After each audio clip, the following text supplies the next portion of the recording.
গণতন্ত্রের সৌন্দর্যের জন্য এটা আমাদের দায়িত্ব হিসেবে আমরা এটাকে নিয়েছি।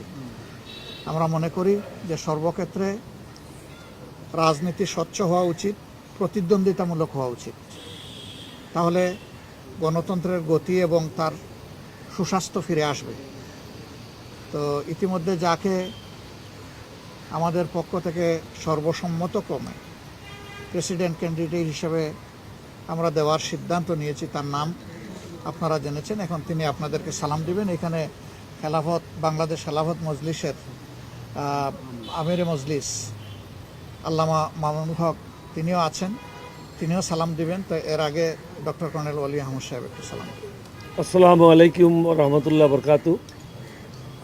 সম্মানিত বিরোধী দলীয় নেতা, 11 দলীয় ঐক্যজোটের সম্মানিত নেতৃবৃন্দ, বিশেষ করে এনসিপির সভাপতি এবং বিরোধী দলীয় চিফ হুইপ, তিনি আপনাদের সম্মুখে কথা বলেছেন। আমি 11 দলের সকলের প্রতি কৃতজ্ঞ, বাংলাদেশের জনগণের প্রতি কৃতজ্ঞ।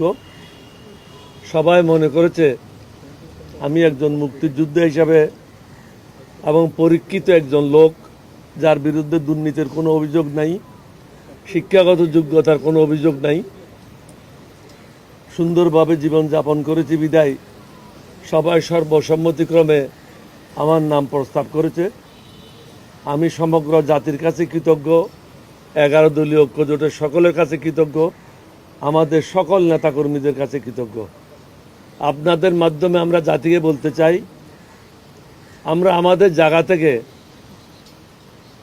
এই জাতির সাথে কখনো বেইমানি করব না ইনশাআল্লাহ।